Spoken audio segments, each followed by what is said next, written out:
Hello বন্ধুরা, তো আজকে আমি এসেছি ইউটিউবে আরেকটা ছোট্ট ভিডিও নিয়ে। আর ভিডিওটা বেশি কিছু নেই, একটু স্কিন কেয়ার আছে।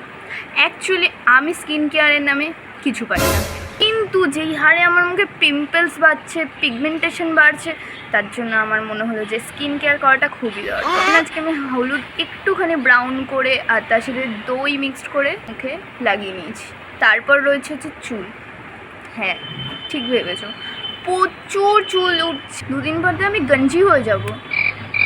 তোমাদের চুল ফ্রিজি হয়ে যায়, আর আমার মতোই তোমরা যদি গরিব হও, পার্লারে গিয়ে 800 টাকা খরচা করার টাকাই না থাকে, তাহলে বাড়িতেই একটা উপাদান বলছি, একটা হচ্ছে দই, একটা হচ্ছে ডিম। দুটোকে মিক্সড করো, মাথায় লাগিয়ে নাও। হ্যাঁ জানি দুর্গন্ধ বেরোয়, তাতে কিচ্ছু যায় আসে না, কারণ চুলটা সুন্দর হলে। তো মোটামুটি 2-3 দিন করলে সপ্তাহে একটু রেজাল্টটা পাওয়া যাবে। আমি যদি কিছু ভুল বলে থাকি নিশ্চয়ই কমেন্টে আমাকে ঠিকটাও জানিও। বাই বাই গাইস, আবার মুখটা ধুয়ে দেখাচ্ছি।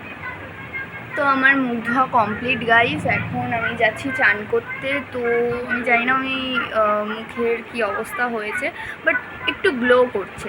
আই থিঙ্ক এটা দইয়ের জন্য। তো দেখা হচ্ছে নেক্সট ভিডিওতে।